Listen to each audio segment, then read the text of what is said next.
Невладините организации, посебно покапацитативните, сите недостатоци ги гледаат како можности за подобрување, иако и тие знаат дека само институциите можат да постигнат повидливи и поопипливи резултати. Знаеме како функционираат универзитетите на Запад, да не речем тоа е условно еден веќе приватен сектор кој што буквално се врзува и со приватните компании, со граѓанските и со авторитети, независно нели на кој ниво, со цел знаењето кое што го генерира да го даде нели да има потребна вредност, меѓутоа од друга страна пак и да одговори на трендовите кои што доаѓаат нели од општеството, да ги препознае навремено.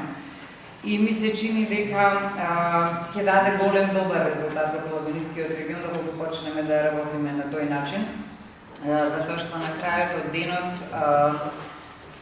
останува на институциите да ги мотивираат луѓето да дадат максимум од себе во секоја сфера, затоа што без тоа на крајот останува институциите да бидат празни згради. За жал ни се случува тоа во Пелагонискиот регион и кога на тоа на оние што останале, условно да речем останале, ќе се додаде и пасивноста, која што би рекла дури стане и тренд. Еве работевме сега на стратегија за млади за општина Битола, евидентиравме не само пасивност заради несакање, туку во голем дел и заради неинформираност.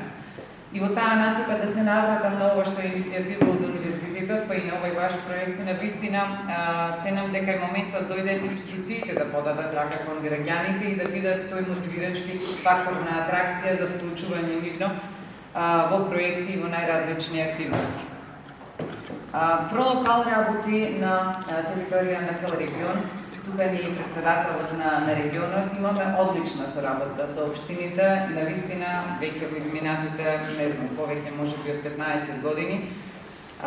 Соработуваме доста интензивно на иницијативи кои што најчесто, ако не и секогаш, доаѓаат од наша страна. Зошто ова го велам? Затоа што одговорот од локалната самоуправа кон нашите иницијативи секогаш бил позитивен. И тој тренд не доведе до ситуација да сега општините буквално се желни и жедни за иницијативите што доаѓаат особено од млади луѓе. Не само заради проблемот со исолувањето, не само заради проблемот со пасивноста, туку и заради проблемот на непознавањето на младите кои се ингеренциите на општините. Мислам дека ова е многу важно да го споменеме, затоа што многу се лутат луѓето. Социјалните мрежи ги користиме нели сите и да се информираме, но и да го искажеме својот став. Се чини дека во многу наврати граѓаните, пред се младите, заради таа неинформираност, се лутат и бараат одговорност за нешта кои што не се во надлежност на општините. Апсолутно не го заземам ставот дека општините треба да останат во таа смисла неми и глуви, нели, да не одговорат на тие поставени прашања, исто како и граѓанските организации, но сепак мислам дека треба да поработиме во двонасочно информирање. И организациите и општините ги информираат граѓаните, меѓутоа и граѓаните да имаат можност да стигнат на еден по-прецизен начин, по еден по-јасен пат до информации од општините.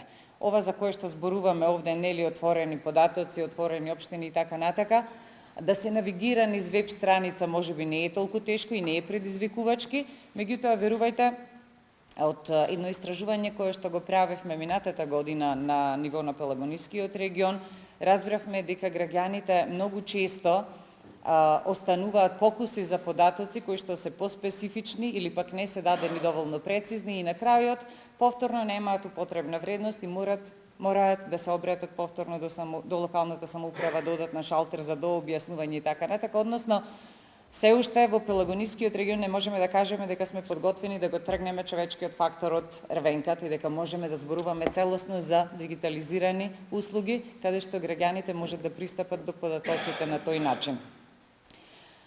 Тоа отвара едно огромно поле за работа за сите, затоа што онаму каде што има недостатоци и проблеми, таму има можност да се работи.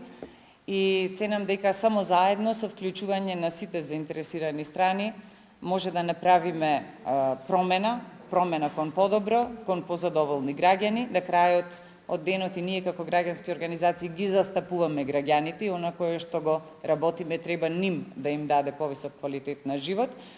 Наша е обврската да мотивираме, наша е обврската да стапуваме во релации со сите други институции и да ги мапираме проблемите кои што се на терен и за истите да понудиме решение. А како е поговорката, нели не му нуди занает на мајстор. Ако сите сме мајстори во својот занает, да се фатиме за работа. Тоа би била вака една моја општа констатација.